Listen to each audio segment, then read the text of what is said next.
This is Gemwizardstactics, and although colorful, bright, cheerful are not exactly words that I would use to describe my general game taste, my sort of modus operandi on this channel, sometimes you really just do need a bright, cheerful game. Sometimes you're in the mood for something colorful and upbeat and lighthearted, and that's exactly what Gemwizardstactics is. It's effectively, in terms of its mechanics and its themes, think something like Into the Breach meets Advance Wars, with maybe just a teeny little bit of like Fire Emblem pushed in there. It is a hex-based, turn-based strategy game that involves a lot of positioning and repositioning of yourself and your enemies, with 3 very asymmetrical factions, and we'll get back to those a little bit later, going through a series of either campaigns or skirmishes or even a story mode. There are several different modes of play for this game, and the general goal, of course, is to collect flags, to capture areas, usually by either killing elite enemies that hold these flags or capturing towers that have these flags, and eventually emptying the board of your enemy and capturing enough flags to complete a match. Notably, by the way, the emptying the board of the enemy is more of a temporary measure. It's useful to get some flags and to make some room and make sure your units are safe, but they will respawn. Enemies constantly spawn in at a certain number of turns that can actually be customized in these skirmishes if you want to make it more or less difficult for yourself. And the main goal is to capture these flags. That's how you actually win. You can't just kill all the enemies and win that way, because they will eventually keep spawning in more. You will be outnumbered. You need to be creative, and you need to be efficient with how you use your units, how you position units, how you reposition enemy units in order to capture these flags quickly enough to not be overwhelmed by spawning enemy waves.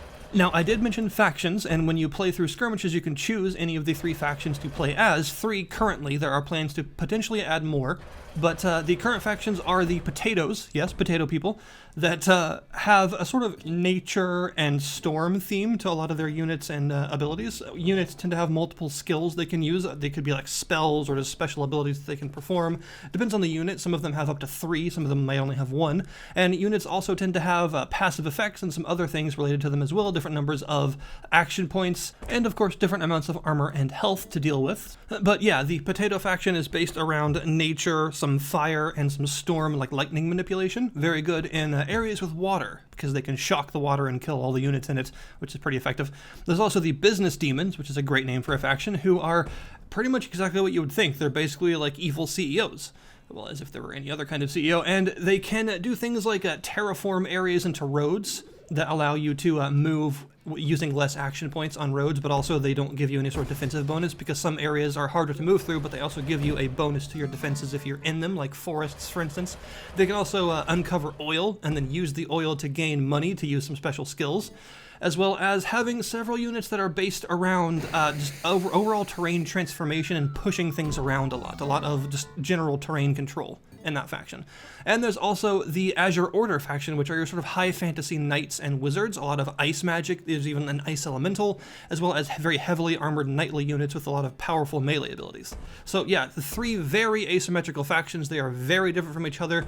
They each have a good number of units with a lot of different, abilities and passives and all that stuff, but they are each, well, they just play a lot different from each other. And I think that's sort of the best thing to focus on in a game like this. Often these sort of turn-based strategy, sort of multi-faction kind of ideas, I think it's best to have very asymmetrical factions that often have completely different mechanics, completely different unit sets, and aren't just like similar but a different color. A lot more variety in them, because it allows for all sorts of different playstyles to be used, and it allows each faction to feel like it very much has its own personality, and that is definitely the case here. And by the way, the developer of this game is known for his long-term support of his other games, and he has planned on putting in some extra factions, probably as free updates eventually, so that's definitely something to look forward to, having some more factions as well designed as the current 3, including some undead, potentially. I've heard about that. Would be interesting. I tend to really enjoy like undead and skeletal factions in games like this, so that should be really fun to see, and I'm excited to see what he comes up with in the future. And the fact that they're more than likely going to be free updates adding all these new things is definitely a point in the game's favor. So the battles themselves work on an action point based system, where all of your units have an action point gauge depending on the unit, how much they get, and moving different amounts of spaces uses different numbers of action points depending on how far you move and depending on the terrain that you're moving through. Every character can also attack once on their turn. It actually takes no action points to do a basic attack, so it's something that you can do at the end of the turn if you want, and there is a very important flanking system because every attack causes the enemy you're attacking to counterattack you back, but if you have at least 2 units on opposing sides of that enemy unit, they become flanked and they are not able to counterattack anymore, so you can actually attack them with impunity and not have to worry about taking a bunch of extra damage on your turn. As I mentioned, each unit also has some active abilities, at least 1, sometimes up to 3. These abilities take action points to do oftentimes, as well as sometimes other resources. There are some that just have a limited number of these resources, like the CEO, the demon CEO guy that uses oil as money, and he spends this money on his skills. And there's also things like the potato that shoots a water cannon. It has a limited number of shots per map to use.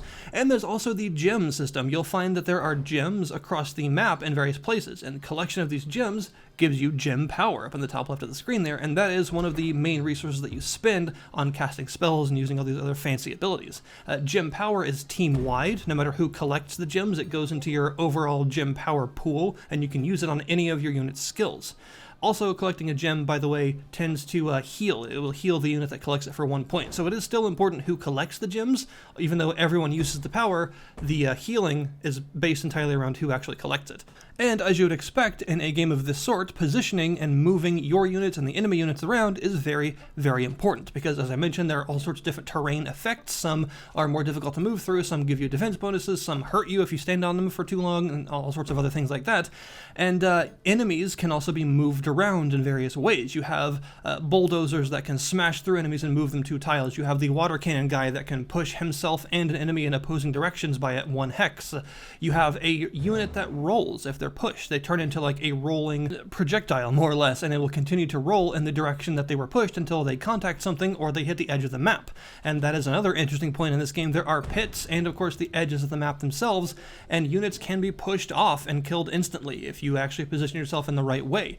You can avoid entirely combat with very tough, hard-to-kill enemies simply by positioning yourself in just the right way to be able to push them down a pit or push them off the edge of the map and insta-kill them, which is very satisfying when you're able to actually make that happen. So yeah, positioning and movement is very, very important, and that's one of the big things I look for in these like hex-based strategy games, very much like Into the Breach. Positioning and the movement skills and all that stuff needs to be a key element of your strategy, you know, and of course, since the different factions have very different capabilities, that means that each one is going to be it's going to have a different idea of how you should take advantage of this movement and positioning, which is both probably a little bit tricky to develop, making sure each faction is quite varied in how it can take advantage of and use different positioning capabilities, but is also just really important to making sure the variety in these factions is as well developed and as complex as it needs to be, and making sure that the combat is as interesting as it needs to be by, you know, making sure that all of these various hex-based positioning skills are extremely important to take advantage of to actually come up with creative solutions to your problems and being able to still win when you're heavily outnumbered and stuff. I've actually won a match before with only 1 unit left that had 1 HP, but I managed to sort of outmaneuver everyone in just the right way to allow myself to capture the final tower unscathed by my last unit and actually win the match. And it's just really satisfying when stuff like that works out, when all of your tactical movement and everything actually produces fun results. So that's sort of the high point of games like this, is applying some sort of ridiculous strategy and actually having it work. The game also gets very difficult, by the way. That's definitely a good point. It expects you to learn all these various positioning-based advantages that you can create and use them very effectively, because at the higher difficulty levels, the game definitely gets extremely challenging. It has multiple different game modes to help sort of ease you into how it actually works, which is nice. In fact, there was an entire short story mode added as a free update recently that is easier than the skirmishes, but more difficult and complicated than the tutorials. So it's sort of like a good entry point into how the game is actually meant to function, the kinds of things that you're expected to be able to master in order to live, you know. But eventually, once you complete all that, you can just go to some skirmishes or go to some like ranked matches, and there are multiple different difficulty levels, as well as all sorts of other modifiers to make the game more or less difficult, depending on, you know, how you're feeling, like the enemy spawn frequency, the different types of maps that you can go on. Some have, you know, much more difficult to navigate terrain with a lot of other possibilities. There's in fact even a unit that can suplex other units and push them away behind behind them, which is really fun, and I found that using that on very mountainous maps and sort of bouncing them across mountaintops is really fun, does a lot of damage, and is a very effective way to create some space. Just suplex someone into a mountain, why not? The dialogue is really well written. It is lighthearted and funny without seeming like it's trying really hard to be funny. It's just genuinely enjoyable and quite silly. The unit design is very creative. I mean, there's like turtles with huge catapults on their backs, or actually more like a trebuchet, I think, and, you know, flame-throwing potatoes and storm-calling potato wizards, big bulldozers, business demons, all sorts of interesting things, and the promise of possible future expansions to, you know, adding new factions is extra enticing when you know how creative the current factions are, because you can expect the future factions to be just as asymmetric and silly and interesting.